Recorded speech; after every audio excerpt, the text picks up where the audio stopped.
Madam Deputy Speaker. Let us pray. Almighty God, where you have called us to govern this province, we ask your help to make decisions and laws that will be just and will promote the interests of our people. Almagtige God, ons bid dat u gedurende ons vergaderings al die nodigheid wysheid sal gee en ons motiewe suiwer sal hou en dat u ons sal help om ons tekortkominge te oorkom en al ons besluite aan u op te dra. Sikelele ilizwe letu nabantu balo, omesile ukulunga kipondo letu. Nkosi sikelele I Afrika, klina abatwano bayo, kokela inkokeli zayo, iniki ukolo I Afrika. All this we beg in your holy name. Amen. You may be seated. Order. Before we proceed, I'd like to remind members about some of the logistical arrangements. It's been a long time since we've had a sitting, so I think it's important to reiterate some of the House rules. If a member of this provincial parliament elects to participate virtually and not from the chamber, it is such member's responsibility to ensure that he or she has good quality data connectivity for good quality audio and video and that there are no disturbances. The hybrid system has been functioning well and poor audio or video is not attributed to the system, but rather the quality of data connectivity.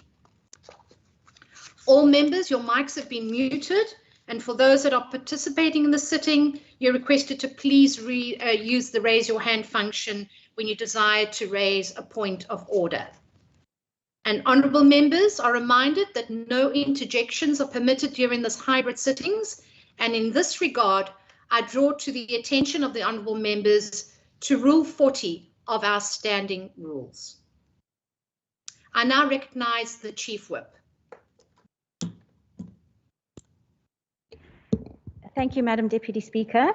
Notwithstanding the standing rules, I request that the sitting of today, as well as later in the week on Thursday, commence at 10 a.m. Are there any objections? No objections? Agreed to. I recognise the Chief Whip. Thank you, Madam Deputy Speaker. I move without notice that the consideration and finalisation of the Biodiversity Bill be dealt with in the same sitting later this week. Thank you. Thank you. Are there any objections to the motion? No objections? Agreed to. I call upon the Honourable Minister to table the Municipal Economic Review and Outlook. The Honourable the Minister of Finance, David Mania.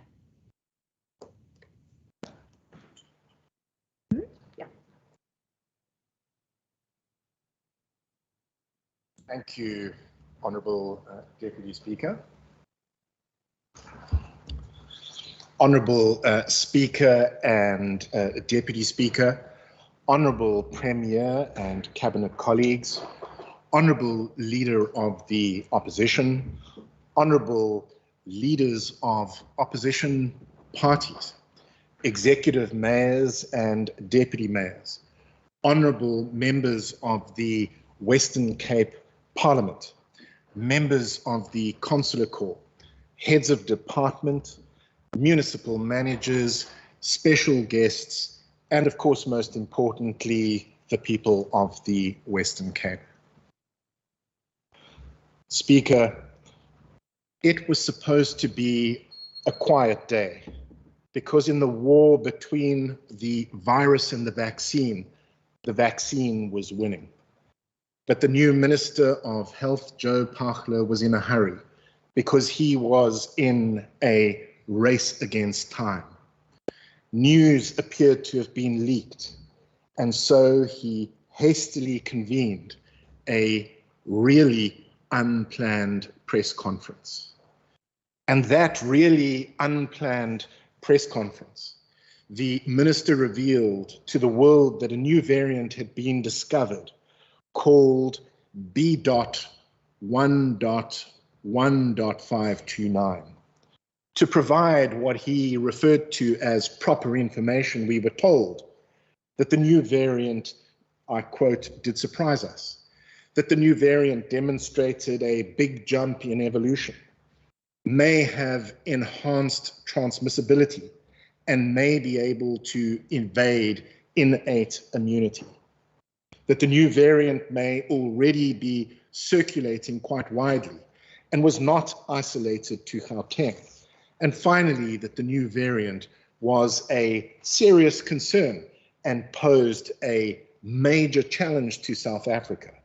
Worse, we were told that our response to the new variant would be determined at meetings on the weekend.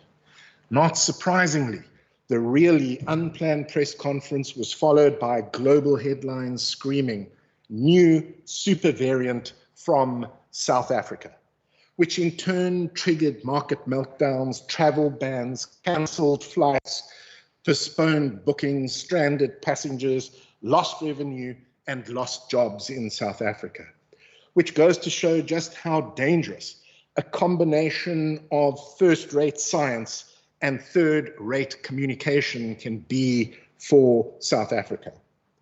We must, of course, be open, we must be transparent, and we must share information about new variants. But the way that it was done was clumsy. We should all support the call by the Director General of the World Health Organization, Tedros Ghebreyesus, on the need for a new accord on sharing information on new variants, so that those who detect, sequence, and report on new variants are not penalized like South Africa. Deputy Speaker, we may have been knocked down, but we have not been knocked out in the Western Cape. We will stand up again, we will brush ourselves off, and we will fight on in the Western Cape. We will never stay down, and we will always fight on so that we move forward in the Western Cape. Which is why, Deputy Speaker, we moved swiftly and we moved decisively to respond to the knee-jerk response to Omicron. We convened daily operational meetings to coordinate our economic response. Most importantly, between the Department of Economic Development, the Airports Company of South Africa, and Westgrove. We supported airlines, the Airports Company, and Consulate Generals to assist stranded passengers to find accommodation, to find transport, and in the end, to find flights home. We supported business by convening virtual meetings to share not just what was known, but also, of course, what was not known at the time about Omicron. And here, Deputy Speaker, I would like to pause to extend a special word of thanks to the teams from the Department of Economic Development, from the Airports Company of South Africa, from Westgrove, from Cape Town Tourism, and of course from the Consulate Corps. Because when the going got tough, they got going, pulling shifts, often late into the night, to help stranded passengers at Cape Town International Airport. Deputy Speaker, looking forward, we will work hard to reverse the travel bans. We will double down on destination marketing. We will provide regular business briefings, and we will fight to keep the economy open so that we save jobs in the Western Cape. Because while we may have been knocked down, we have not been knocked out. And so we will stand up again, brush ourselves off, and fight on so that we move forward in the Western Cape.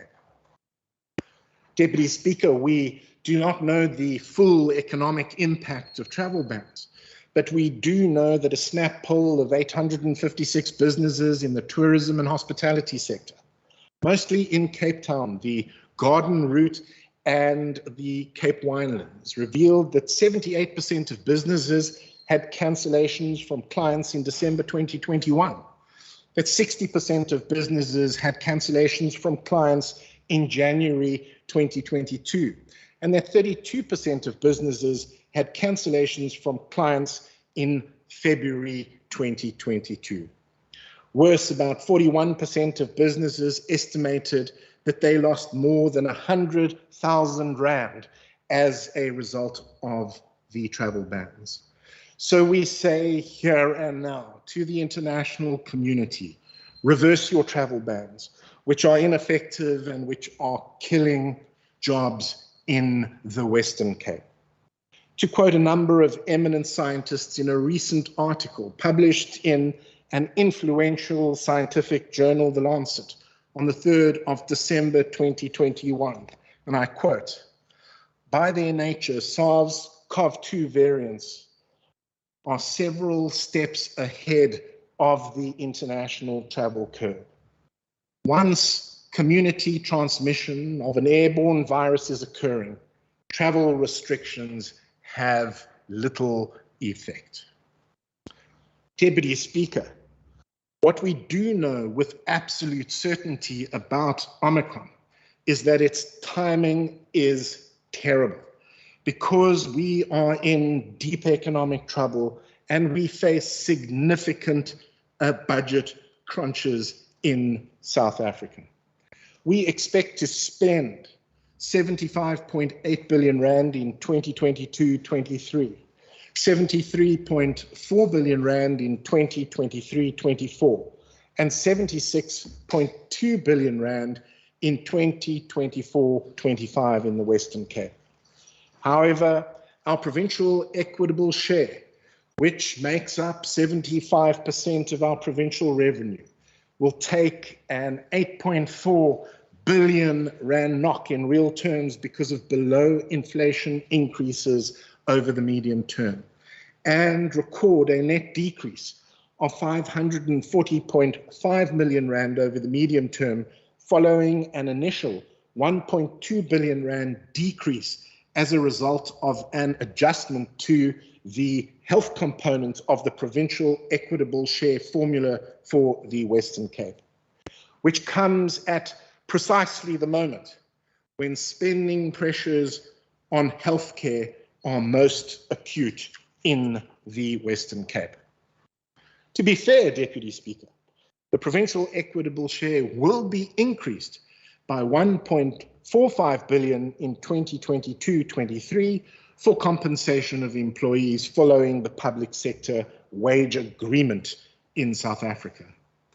But to make matters worse, we, of course, looking forward, face a number of significant fiscal risks over the medium term, which have been outlined in a new and improved Western Cape fiscal risk statement, and include stagnant economic growth, a reversal of the commodity boom and tightening financial conditions negatively affecting revenues, the evolution of the pandemic, new variants and the vaccine rollout, slow implementation of structural reforms, negatively affecting business confidence and private sector investment, the deterioration of public finances because, of course, of acute spending pressures, the materialization of contingent liabilities and staggering national debt, and of course, pressure on spending from compensation of employees in South Africa. Deputy Speaker, we know that because of the budget crunch, things will be tough, but we will stand up again, we will brush ourselves off, and we will fight on so that we move forward in the Western Cape. Which is why today we are tabling a budget to back you in the Western Cape, a budget to back you so that you find a job, a budget to back you so that you feel safe, and a budget to back you so that you receive the care that you need. But above all, this is a budget to back you so that you have hope here in the Western Cape.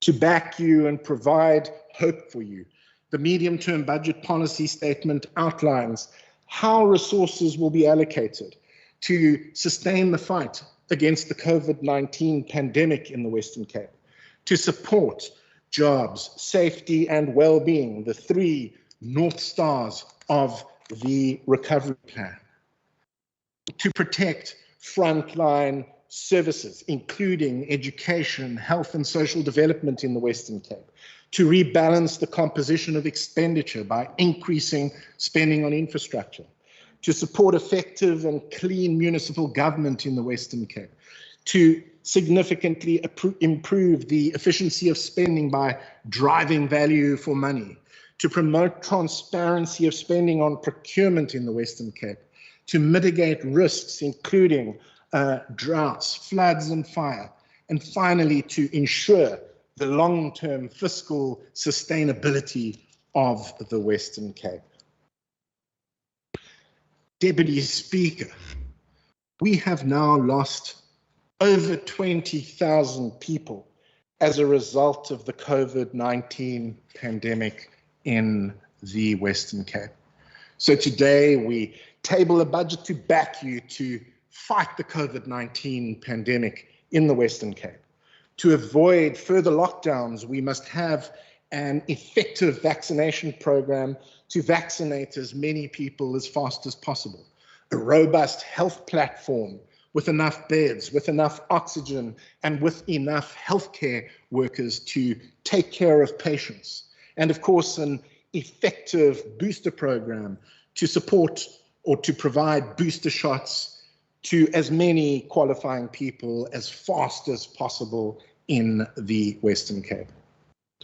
We have reprioritized and we have allocated an additional 211.3 million rand to the fight against the COVID-19 pandemic in the Western Cape, and to ensure that we are sufficiently agile and to ensure that we are sufficiently flexible in our response. We continue to ring-fence 800 million rand in the provincial reserves to support the fight against COVID-19 in the Western Cape. Because while we may have been knocked down, we have not been knocked out, and we will stand up again. We will brush ourselves off and we will fight on so that we move forward in the Western Cape. Deputy Speaker, we have too many people who do not have jobs or who have given up looking for jobs in the Western Cape. So today we table a budget to back you to find a job in the Western Cape, which is why we plan to spend 1.4 billion rand over the medium term on the ease of doing business, on boosting investment and exports, on enterprise development, on skills development, and on energy resilience in the Western Cape. Deputy Speaker, we have too many people who are victims of crime in the Western Cape. So today we table a budget to back you to feel safe in the Western Cape, which is why we plan to spend about 2.2 billion rand over the medium term on more law enforcement officers, support to families at risk, providing safe spaces, and on safety data and surveillance in the Western Cape. Deputy Speaker, we also have too many people who do not receive the care they need in the Western Cape, which is why we plan to spend about 160 billion rand over the medium term on providing strong foundations, improving nutrition, mental wellness, and of course on after-school programs in the Western Cape. Because while we may have been knocked down, we have not been knocked out. And so we will stand up, we will brush ourselves off, and we will fight on so that we move forward in the Western Cape. Deputy Speaker, today we table a budget to back you by protecting spending on frontline services, including on education, on health, and on social development in the Western Cape. Despite the budget crunch, we plan to spend an additional 350 million rand over the medium term on education, health, and social development. And we plan on spending 82% of our budget over the medium term on the provincial social wage, including spending on education, health, and social development, spending on school nutrition, learner transport, fee exemptions, housing opportunities, and after-school programs in the Western Cape. Because while we may have been knocked down, we have not been knocked out, and so we will stand up again, brush ourselves off, and fight on so that we move forward in the Western Cape. Deputy Speaker, we plan to spend 28.6 billion rand on infrastructure over the medium term in the Western Cape. We plan to increase spending on infrastructure over the medium term by providing more predictable funding for infrastructure over the medium term, supporting establishing a clear, well-prepared pipeline of infrastructure projects through the project preparation facility, crowding in private sector investment through public-private partnerships, following the revision of the public-private partnership regulations, starting with the new Tygerberg Central Hospital. And of course, supporting and assisting municipalities to develop a pipeline of projects that are bankable through the Sustainable Infrastructure Development and Finance Facility, which has already identified about 1.7 billion rands worth of energy, water, and wastewater infrastructure projects in the Western Cape. Because while we have been knocked down, we have not been knocked out, and we will stand up again, brush ourselves off, fight on so that we move forward in the Western Cape. Deputy Speaker, we have just come through the 6 democratic local government elections in the Western Cape. And I'd like to pause here and to congratulate the newly elected executive mayors, executive mayoral committee members and councillors of all the municipalities in the Western Cape. We plan to back you by backing municipalities because we know that they are engines of economic growth and that they are on the front line of service delivery in the Western Cape. We stand ready to provide guidance on compliance with legislation and prescripts, accredited training and peer-to-peer learning, guidance on the interpretation of procurement legislation, and the development of budget funding plans for municipalities with unfunded budgets.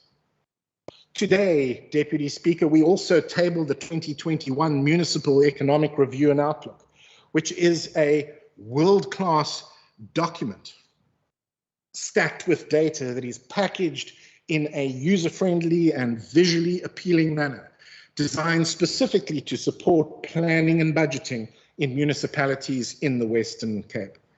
To make the 2021 Municipal Economic Review and Outlook even more user-friendly, separate publications have been produced for each district in the Western Cape.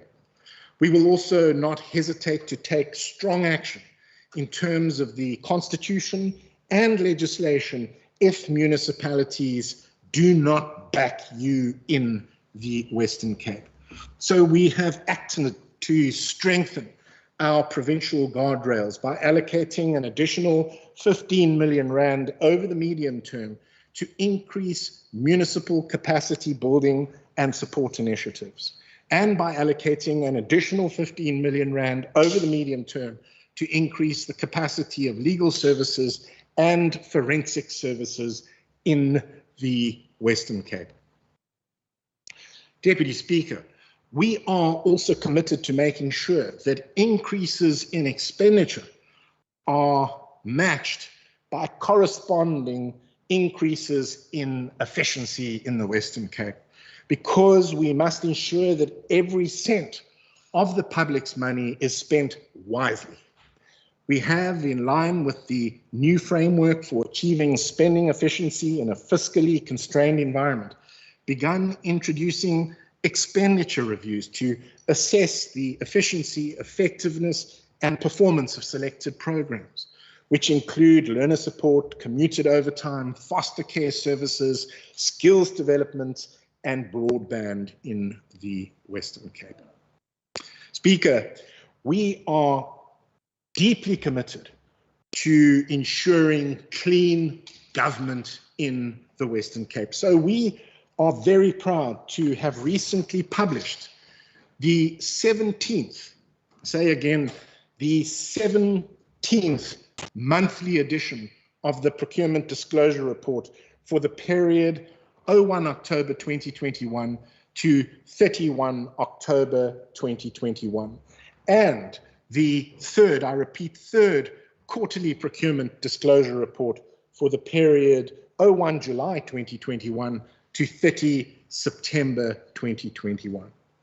And just a few months ago, we published the first annual procurement disclosure report for the period 01 March 2020 to 31 March 2021, which of course was a first of its kind report in South Africa. What that annual report revealed was that we back you by making sure that a total of 1.5 billion rand of all COVID-19 related expenditure by provincial departments and public entities was spent on small, medium and micro enterprises in the Western Cape. And a total of 1.3 billion rand of all COVID-19 related expenditure by provincial departments and provincial public entities was spent on suppliers based in the Western Cape. We want to be the most transparent province when it comes to procurement. And for that reason, we will incrementally expand the scope of the procurement disclosure reports over the medium term here in the Western Cape.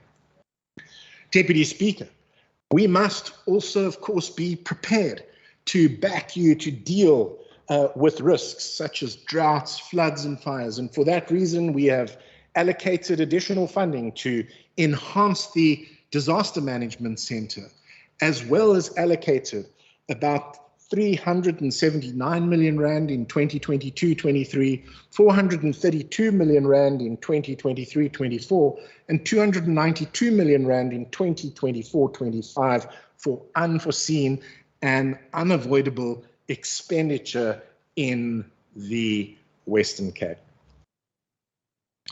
Deputy Speaker, to respond to a more constrained fiscal future, departments and public entities will have to implement the consolidation framework, including proactively mitigating fiscal risks, containing spending on compensation of employees, and generating additional revenue to ensure the long-term fiscal sustainability of the Western Cape.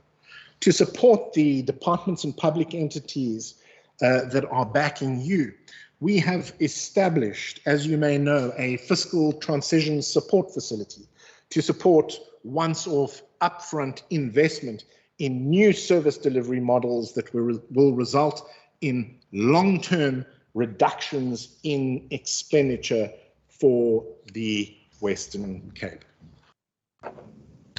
Deputy Speaker, tucked away under all these budget books, of course, is the 2021 adjusted budget, which makes provision for new priorities, spending pressures and risk mitigation in the Western Cape.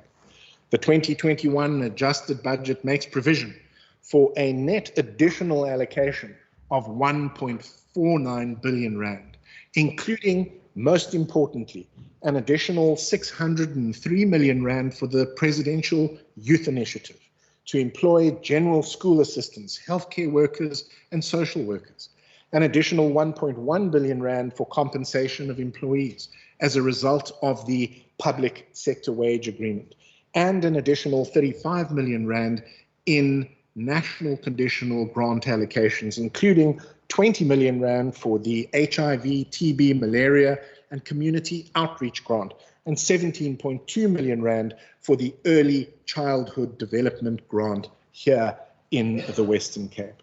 The additional allocation as a result of the Presidential Youth Initiative will give thousands of people, especially young people, work opportunities and hope in the Western Cape. Deputy Speaker, today we are tabling a budget to back you in the Western Cape. This is a budget, as I've said, to back you so that you find a job. This is a budget to back you so that you feel safe. And this is a budget to back you so that you receive the care that you need in the Western Cape. But above all, This is a budget to back you so that you have hope in the Western Cape. To back you and provide hope for you, the medium-term budget policy statement has outlined how resources will be allocated to sustain the fight against the COVID-19 pandemic, to support jobs, safety, and well-being, the three North Stars of the recovery plan, to protect frontline services, including education, health and social development, to rebalance the composition of expenditure by increasing spending on infrastructure, to support effective and clean local government, to significantly improve the efficiency of spending by driving value for money, to promote transparency of spending on procurement, to mitigate risks including drought, floods and fire, and finally to ensure the long-term fiscal sustainability of the Western Cape. Deputy Speaker, we have all worked hard, often late into the night, on the 2021 medium-term budget policy statement. And we all owe a big thank you to Team Finance at Provincial Treasury. So it gives me great pleasure to table the Western Cape Adjustments Appropriation Bill 2021, the 2021 Western Cape Adjustment Estimates of Provincial Revenue and Expenditure, the Western Cape 2021 Draft Notice on additional and amended allocations to municipalities, the overview of adjusted provincial and municipal infrastructure investment 2021, the 2021 Municipal Economic Review and Outlook, the 2021 Western Cape Medium-Term Budget Policy Statement, and finally, my speech for discussion and deliberation here in the Western Cape Parliament. In conclusion, Deputy Speaker, we may have been knocked down, but we have not been knocked out in the Western Cape. We will stand up again, we will brush ourselves off, and we will fight on in the Western Cape. We will never stay down. We will always fight on so that we move forward in the Western Cape. I thank you. Thank you very much, Minister Mania. The Secretary will read the order of the day. Introduction and first reading, Western Cape Adjustment Appropriation Bill V6 2021. Thank you, Mr. Secretary. The Secretary will now read the bill a first time. Western Cape Adjustments Appropriation Bill. Thank you, Mr. Secretary. The bill, together with the papers tabled, will be referred to the relevant committees for consideration and report. The Municipal Economic Review and Outlook will now be referred also to the relevant committee for consideration. I trust that is in order. Before we adjourn, honourable members, I'd like to remind members that the briefing on the Teta Nati would commence after the adjournment of the sitting.